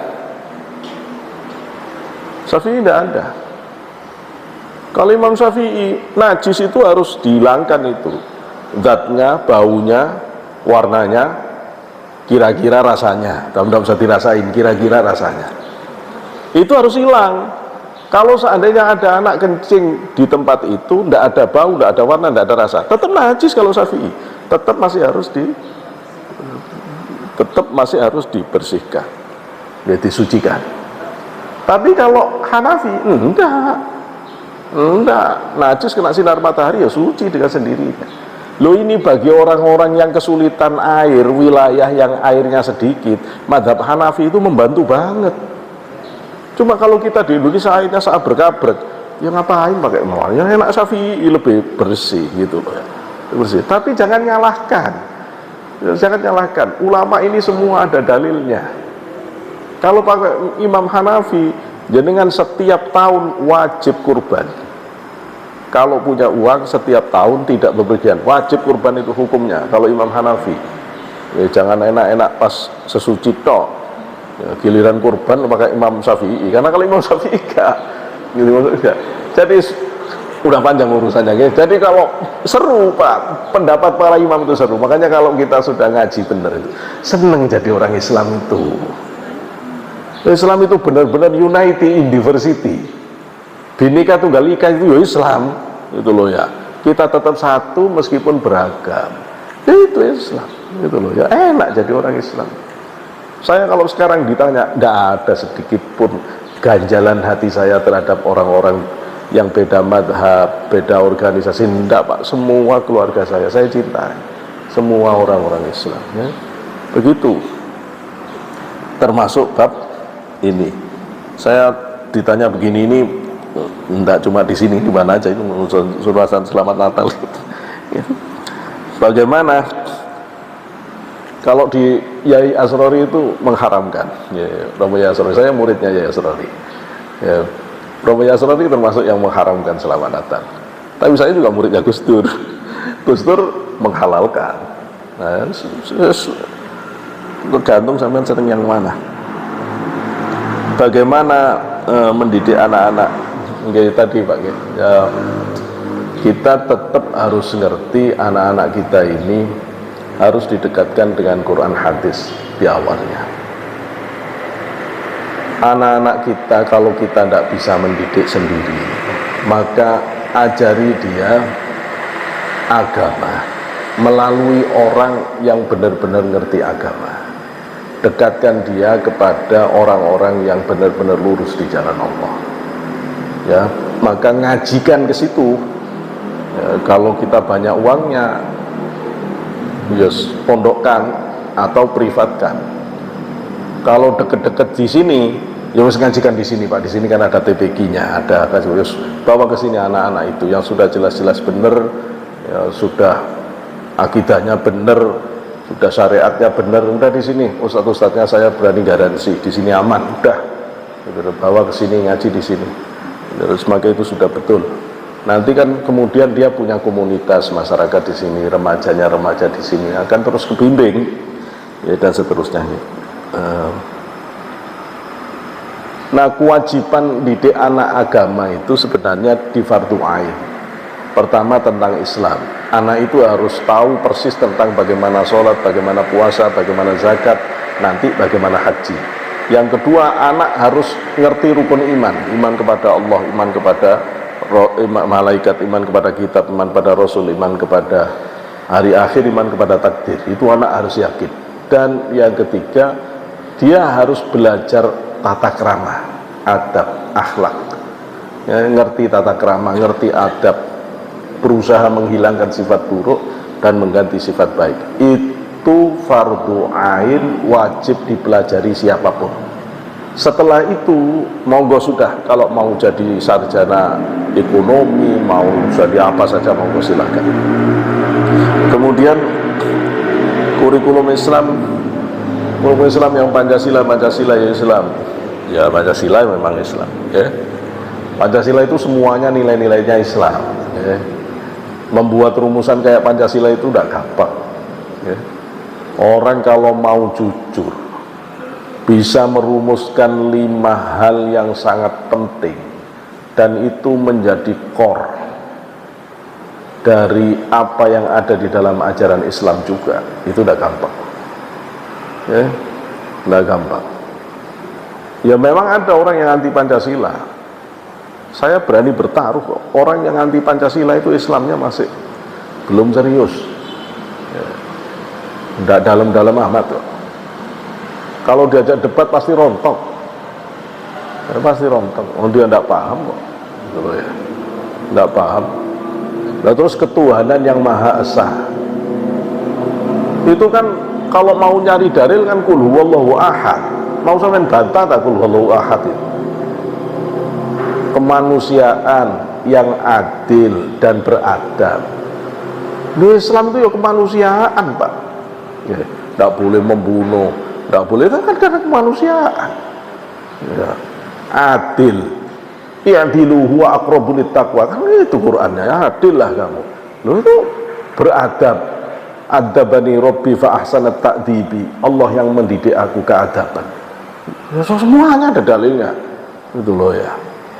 Persatuan wa'tasimu bihablillahi jami'a. Wos banyak Pak, dalil semuanya kerakyatan. Namanya sudah kerakyatan. Kata rakyat itu loh bahasa Arab Pak. Rakyat itu bahasa Arab gitu loh ya. Kerakyatan yang dipimpin oleh hikmah. Hikmah itu loh bahasa Arab. Kebijaksanaan dan permusyawaratan. Musyawarah itu loh bahasa Quran, bahasa hadis. Aduh, cek repotnya sama orang-orang yang itu loh ya. Terus keadilan sosial adil. Waduh, repot memang diskusi sama orang yang tidak ngerti ilmu tata negara, tidak ngerti ilmu politik, tidak ngerti ilmu antropologi, tidak ngerti ilmu sosiologi. Itu ruwet Pak. Ngertinya cuma baru belajar baca Quran, baru lancar, ngerti tajwid, wis kayak paling Islam, wis ruwet itu loh ya. Makanya kalau di Pasuruan itu, kalau tidak bisa baca kitab, tidak usah ikut debat Islam ya. Kalau tidak punya bacaan kitab yang dalam, tidak usah ikut-ikutan debat ya. Tidak kelasnya, nanti tambah ngurweti, tambah nyirweti ya. Jadi biarkan yang ahlinya yang mendiskusikan, nanti akan ketemu yang sebenarnya seperti apa. Udah Pak, Pancasila itu sudah disepakati oleh ulama-ulama yang hebat saat itu. Bapak kira Kiai Agus Salim itu orang bodoh tah? Bapak kira Kiai Wahid Hasim itu orang tidak pinter tah? Kiai Wahid itu mau menetapkan Piagam Jakarta itu balik Pak mulih setelah kesepakatan itu ke Mbah Hasyim Asy'ari. Mbah Hasyim Asy'ari itu sholat istikharah dulu, minta petunjuk dari Allah, baru kemudian Mbah Hasyim mengatakan ya sudah. Sampai mau nyari ulama sekarang sekelas Mbah Hasyim Asy'ari, dada. Cari di Indonesia ini orang yang hafal Kutubut Tis'ah, 7 kitab hadis. Nyari orang hafal Bukhari aja repot. Mbah Hasyim itu Kutubut Tis'ah, 7 kitab hadis. Mbah Hasyim hafal. Dia itu ulama kelas internasional yang tidak main-main. Kalau jenengan belajar ilmu hadis, sekarang buku hadis yang bagus itu, buku mustalah hadis itu yang dalam bahasa Indonesia, itu yang ditulis oleh Profesor Suhudi Ismail. Siapa Profesor Suhudi Ismail? Muridnya Mbah Hasyim. Kalau mau mondok hadis, itu di Darussunnah. Siapa Darussunnah? Pesantrennya Yang Mustafa Yakub. Siapa itu? Itu santri itu Bu Ireng, Yang Mustafa Yakub. Itu loh ya. Udah, kita ini jangan mau gurui orang yang lebih alim, tambah ruwet urusannya ya. Enggak, itu sudah. Jangan ngotak-ngatik ini lagi, ruwet lagi. Kita orang baru belajar merdeka aja. Kalau masih bingung mau mendiskusikan dasar negara, bentuk negara, pindah saja ke Palestina. Palestina belum jadi negara. Nanti jenengan bisa ikut urun rembuk di sana. Hizbut Tahrir itu pemikiran tentang bentuk negara baru yang dibuat oleh Taqiyuddin, yang dia itu adalah orang Palestina yang memang sedang memikirkan bentuk negara Palestina gitu loh. Kok tiba-tiba mau diimpor ke sini, yang di sini sudah jelas-jelas sudah jadi bentuk negaranya, sudah disepakati, sudah dipikirkan dalam-dalam oleh ulama-ulama dan negarawan di sini. Sampai ini kayak bukan orang Indonesia saja. Kalau sampean ngotot begitu ya keluar aja dari Indonesia, carilah yang belum punya negara, apa Rohingya, apa Palestina yang belum ada itu. Terus sampean jadi pimpinan di situ. Terus buatlah bentuk negara. Jangan di sini. Mosok sampean hidup di rumah tangga orang lain terus sampean bilang ini salah, ini rumahnya ini. Loh sampean kalau begitu diusir, sampean keluar membuat rumah sendiri. Itu loh. Jangan jadi orang yang lucu begitu. NKRI ini sudah ditebus dengan darah syuhada, dengan darah para kiai, darah ulama. Sampai tidak pernah neteskan apa-apa, makan terus tidak punya rasa syukur. Jangan begitu, jangan begitu. Belajar politik Islam sekalian, masuk jurusan fikih siasah supaya ngerti memang bentuk negara dalam Islam itu seperti apa. Nanti sampai mengerti ada Darul Islam, ada Darussalam, Darul Mu'ahadah, ada Darul Harbi. Indonesia kan bukan Darul Islam, tapi Indonesia ini Darussalam, Darul Mu'ahadah. Itu ada dasarnya. Itu loh ya. Wes saya nggak panjang itu, ruwet nanti diskusinya kepanjangan ya. Jadi begitu. Maka anak-anak kita itu yo diajari Islam, diajari Pancasila. Masa yo gergeten kalau ada sekolah terus nggak mau ngajari Pancasila itu, suruh pindah aja dari Indonesia kayak gitu. Terus Quran tapi tidak mau Pancasila. Sampai itu urip di mana? Gitu loh ya. Di mana? Orang begini ini greget nih, makan di sini, tidur di sini, ambil rizki di sini. Bilang terus dia mau ngubah-ngubah di sini, terus apa? Peranmu apa? Kontribusimu apa? Bikin ruwet aja hidup di sini. Sampai ketemu Rasulullah ditempeleng kan gitu. Yakin saya. Gitu ya. Pasti dimarahi oleh Rasulullah. Apa sampean kira Rasulullah itu ketika datang ke Madinah langsung bilang negaranya Islam ya, dasarnya Quran ya? Enggak. Dasar tak pernah baca sejarah. Coba sampean baca sejarah. Rasulullah datang ke Madinah itu cuma sepertiga orang Islam, Pak. 2/3 itu orang Yahudi, orang paganis, orang non Muslim, minoritas Rasulullah itu. Karena itu Rasulullah langsung membuat perjanjian hidup bersama, namanya Sohifah Madinah, Piagam Madinah. Di situ perjanjian kalau orang Yahudi, orang Nasrani, orang kafir sekalipun, kalau dia mau berkontribusi, maka dia tetap kita lindungi seperti orang Islam, karena orang Islam sudah bayar zakat. Ini loh namanya perjanjian.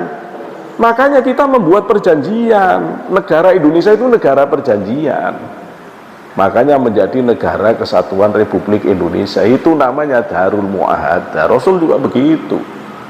Dulu Rasulullah menjamin orang yang non-Islam, orang kafir, ya, oleh Rasulullah dijamin.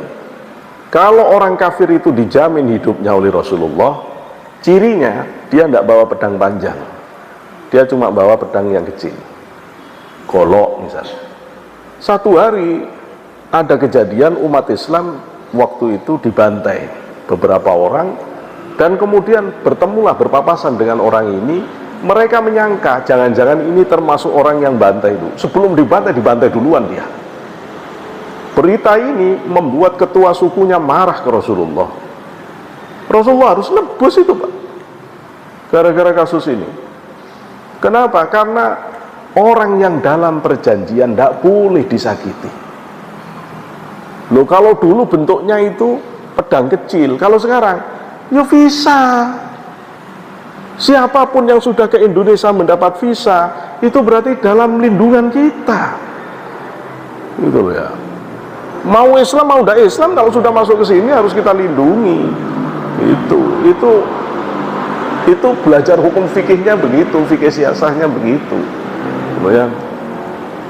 Jadi jenengan selalu bilang, enggak, kalau di Arab enggak begitu. Kayak Arab paling bagus saja, Pak. Arab enggak ada pemilu, rajanya terus keturunan satu keturunan. Memang itu Islami. Ayo dalilnya mana? Qurannya mana? Tak bingung sampai. Mbok jangan begitu tah. Gitu loh ya. Sebelum Saudi Arabia dikuasai oleh Wahabi, sholat di Ka'bah itu dulu 4 madhab. Imam Malik yang Maliki ya diimami oleh madhab Maliki, yang Syafi'i ya diimami oleh imam madhab Syafi'i. Dulu begitu. Terus dirubah semua diimami oleh yang dari Wahabi Salafi. Mana dasarnya? Oh jangan begitu, nggak usah begitu. Nanti saya buka semuanya tambah ruwet, gitu ya. Nggak begitu. Sudah, saya ini waktu jadi kepala pusat Ma'had UIN Jakarta itu mengadakan seminar tentang peta politik Timur Tengah, yang saya undang duta-duta besar dari Timur Tengah, termasuk Palestina. Yang menarik, dari duta besar Palestina waktu itu mengatakan begini, memang Nabi lahir di tempat kami, besar di tempat kami, dan meninggal di tempat kami. Tapi terus terang, kami ingin menyarankan kepada kalian semua orang Indonesia, berhentilah niru kami orang Timur Tengah, karena kami ini gagal mewujudkan bentuk negara seperti yang diimpikan Rasulullah. Menurut kami, kata duta besar, Islam yang dikehendaki Rasulullah itu adanya di sini, di mana di sini orang bisa hidup damai tidak saja dengan sesama muslim, bahkan bisa berdamai dengan non muslim sekalipun. Ini yang dicita-citakan Rasulullah itu. Ya, sampai tidak percaya saya ya terserah, silakan aja dicari rekaman dari seminarnya itu. Karena itu Palestina itu sangat senang ke Indonesia. Kalau jenengan memang ikut diskusi Islam internasional dimanapun, seluruh dunia itu selalu meninggikan, mengimpikan model Islam Indonesia, model Islam yang memang moderat, yang memang bisa menjamin ketentraman bersama, yang tidak menakutkan, tidak menjadi ancaman bagi kelompok lain. Ya itu di Indonesia, di Indonesia. Orang Arab Saudi sekarang belajar ke Indonesia kok, Pak. Belajar ke Indonesia tentang bagaimana mengelola keberagaman, bagaimana menjaga kedamaian antar sesama, dan seterusnya. Cuma memang kita berhadapan dengan orang-orang yang baru jadi ustadz, terus gitu kayak paling ngerti Islam, terus tidak karu-karuan ruwetnya jadinya karena dia ikut ke sana sini. Menurut saya kita harus didik anak-anak itu, dia harus jadi orang Islam yang baik, dia harus konsisten pada Quran hadis, tapi dia harus cinta bangsa ini, cinta negara ini. Ya. Orang sekelas Abu Yatim Yati yang orang-orang mengakui sebagai waliullah, mursyid Thariqah Syadiliyah, beliau juga mursyid Qadiriyah Naksabandiyah. Abu Yatim Yati, Pak, mau meninggal dunia nyanyi lagu-lagu kebangsaan, saking cintanya ke Indonesia. Ya, bapak saya itu kalau mau upacara 17, sehari sebelumnya udah ditata, Pak, ini pakaian veterannya, pangkat-pangkatnya itu. Senang sekali saya lihat, senang sekali itu loh ya. Mbah saya itu mati dibantai Belanda pada agresi militer Belanda, pondoknya diobrak-abrik. Ya enak orang yang bukan anaknya pejuang mau ganti negara, kamu tidak pernah korban apa-apa, itu loh ya. Jangan begitu ya. Ulama itu sudah ridho dengan Indonesia ini ya. Jangan main-main, sampai bisa hilang sendiri kalau ngelawan Indonesia ini. Karena para aulia tidak akan ridho ya. Para aulia tidak akan ridho. Dah, saya kira itu kita harus mengakhiri persoalan ini ya. Dan kurikulum kita sudah ditata sedemikian rupa, Pak. Selama orang itu ikut kurikulum nasional udah aman, itu sudah kurikulum nasional udah Islam udah ini. Memang masih ada perdebatan tentang format Islam yang mau ditawarkan, memang masih ada PR di situ ya. Tapi saya tidak mau diskusi di sini karena kasihan ibu-ibu yang tidak biasa bahas kurikulum, biasa bahas cabai terus diajak bahas kurikulum, ya kasihan. Jadi ya itu memang harus ada konstruksi kurikulum yang baik untuk itu. Saya kira tetapi bahwa kita selalu menyajikan ada aspek keislaman, aspek umum, aspek kebangsaan, itu wajib, Pak, wajib ya, wajib. Bahkan kalau di napi teroris itu menjadi indikator. Kalau orang sudah mengakui Pancasila, mau hormat pada bendera, itu berarti udah luntur ideologi Islam takfiri terorisnya. Dulu Umar Patek, pimpinan Al-Qaeda Asia Tenggara, itu begitu dia sadar, dia langsung minta upacara sebagai petugas pengibar bendera, dan ketika hormat dia hormat. Itu geger, Pak, teroris-teroris semuanya geger melihat Umar Patek. Umar Patek saya tanya kemarin seminggu yang lalu, dia ada polisi yang ketemu Umar Patek, terus dia nelpon saya, masih ingat kata Umar Patek. Dulu beberapa kali saya diskusi sama dia tentang Islam untuk meruntuhkan radikalnya di Lapas Porong, ketika dia berada di Lapas Porong. Umar Patek itu mengatakan begini, gendeng teroris-teroris yang anti Pancasila. Umar Patek meskipun dia pimpinan Al-Qaeda, tapi dia tidak benci dengan orang di Indonesia ini yang non muslim, enggak. Dia mau perang cuma di daerah yang memang konflik. Dia kan perang di Afghanistan, di Filipina itu, tapi dia tidak mau. Terus ketika saya tanya, "Lah kamu ikutan ngebom Bali gimana?" Dia bilang, "Aslinya aku tidak setuju." Cuma teman-teman pada setuju semua. Lah terus bomnya meledak, aku pimpinannya yang mesti kena, ya wes terima.